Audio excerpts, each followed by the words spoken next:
pourrait être le plan B. Parce qu'on a vu la tournée qu'il a faite en France. Pour quelqu'un qui dit France dégage, que tu retrouves à TV5, France 24, dans les médias français, dans les rues de Paris, il y a quand même des choses, des questions à se poser. Oui, oui, Et exposition médiatique oui, par rapport aux autres.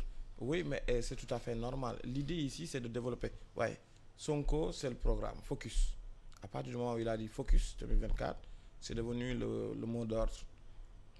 Maintenant, on l'a exclu. En tout cas, pour l'instant, en termes de timing, je ne vois pas comment ils vont corriger ça. On va aller en litige et tout, c'est vrai, mais comment on va régler? Mais il faut rester dans le jeu. Mais on reste dans le jeu en n'étant pas prévisible. C'est une des 48 lois du pouvoir. Il ne faut pas être prévisible. Jusque-là, je pense, Sonko a été très prévisible pour moi. Et c'est ce qui fait que ça a été facile de le neutraliser, même si c'est de façon provisoire. Parce que c'est le jeu qui est comme ça. La case prison fait partie du jeu, tout ça. On est dans des rapports de force. Parfois, il y a des dommages collatéraux. Et la tournée de Guy en France. Mais Guy Marius Sagna est un outsider intéressant, je trouve. Ça, il peut faire très mal. Il a un discours qui porte. Si on compare en analyse de contenu ce que Sonko a dit pendant des années et Guy Marius Sagna sur certaines questions, il y a des points de convergence. C'est pas pour rien qu'on a pu le porter aux législatives et tout cela, parce qu'il y a des points de convergence, même s'il n'est pas de Pastef, et il peut faire très mal en termes, parce qu'il faut exister dans le jeu. Et lui, il peut exister. Quelqu'un d'autre comme Bassirou Diomaye Faye aussi peut exister. Moi, je pense plus sur... Est-ce qu'il peut être le plan B? Alors, oui, c'est une possibilité. C'est une possibilité, mais il faut, pour moi, au niveau de la stratégie, eux, ils n'ont pas intérêt à dire qui est le plan B. Mais dans les faits, peut-être qu'il l'est, parce qu'il est en train de faire une tournée et on sait que le terrain, c'est là où le jeu se passe. Le jeu politique, oui, il est médiatique, il est ceci, cela, c'est vrai, mais il y a du terrain à faire et il est en train de le faire. Il a commencé. On va voir comment il va continuer. Est-ce que quand il va revenir après la diaspora, est-ce qu'il va faire le tour des régions? Et à partir de ce moment-là, on pourra savoir que techniquement, c'est lui qui a été désigné, mais en interne. Parce qu'ils sont traqués sur les réseaux et quand on sait que vous êtes le plan B maintenant, on commence à... Parce que c'est le jeu qui est comme ça. Donc si votre message est public et interprété par votre adversaire, il faut rendre ce message-là flou. Brouiller les pistes comme le professeur a dit. Bref, il pourrait être le plan B, lui, Guy? C'est une possibilité. Moi, ce qui me concerne, non seulement c'est une possibilité, mais ce serait une très bonne chose. Je ne suis pas conseiller des gens de Pastef, je n'ai aucun lien avec Pastef, mais je pense qu'une candidature de Guy Marius Sagna serait bienvenue au Sénégal. Pourquoi? Pour plusieurs raisons.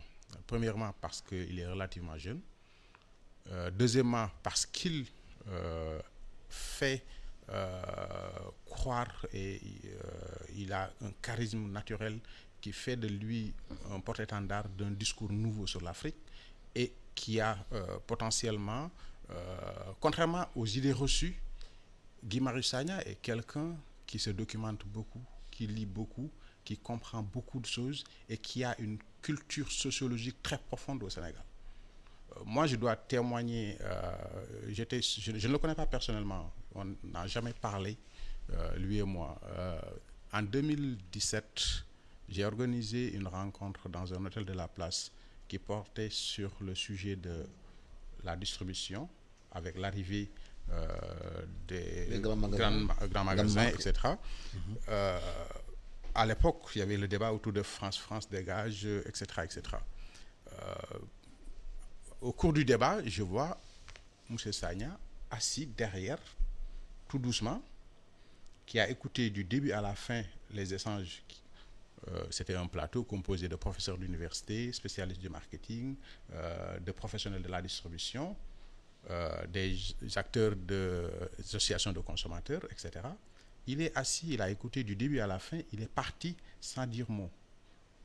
Une approche très instructive pour moi, parce que c'est quelqu'un qui ne se limite pas seulement à faire des coups ou à être dans la guérilla, mais il est aussi quelqu'un de très réfléchi et qui pourrait très très légitimement porter un projet de société qui serait un projet alternatif avec ses points forts et ses points faibles, mais pourquoi pas? Je pense qu'on a besoin quand même, dans un contexte où ce sont des régimes militaires qui sont en train de prendre le pouvoir dans certains pays, que des gens accèdent avec un discours alternatif, un discours différent, que ces gens-là aspirent à devenir leaders de nos pays et proposent peut-être des modèles différents. Donc c'est pour ça que je pense que ce serait une très bonne chose que Guy Marius Sagna soit candidat. Mais justement, ce sont ces discours alternatifs qu'on entend en Afrique, dans le Sahel. Dans le Sahel aujourd'hui, pour le dernier point. Guy Marius vient avec un discours alternatif, mais dans le Sahel, les militaires qui prennent le pouvoir ont aussi quelque part le même discours alternatif. Pour moi, ils ne sont pas crédibles. Est-ce que justement, l'instabilité du Sahel aujourd'hui peut avoir des conséquences dans notre pays, dans notre sécurité intérieure? Il y en a déjà. Il y en a déjà parce que on est obligé de tenir compte de ce qui se passe autour de nous. En tant qu'État, on ne peut pas déménager. C'est-à-dire que moi, je donne tout un principe de base en géopolitique. Le Burkina dit qu'ils ont déjoué il y a 2 jours un attentat, j'ai vu. Mais moi, ce que j'essaie de dire ici, c'est que même si les militaires ont un discours alternatif, ça n'a rien à voir quand on écoute, par exemple, Guy Marius Sagna, qui est un civil, et un militaire qui accède au pouvoir par la force pour venir nous servir un discours réchauffé. Pour moi, ce discours, tout ça, que ça soit pour Sankara, que ça soit pour les présents, moi je considère, je ne vais jamais oublier que Sankara, il est arrivé au pouvoir par un coup d'État. Mais n'oublie pas aussi que ceux qui parlent de discours alternatifs dans nos pays s'identifient un peu à Sankara aussi. Hein? Oui, mais Sankara, au moins, en termes de contenu, d'idées... Non, mais Guy Marius Sagna se réfère davantage à Mamadou Dia qu'à Sankara.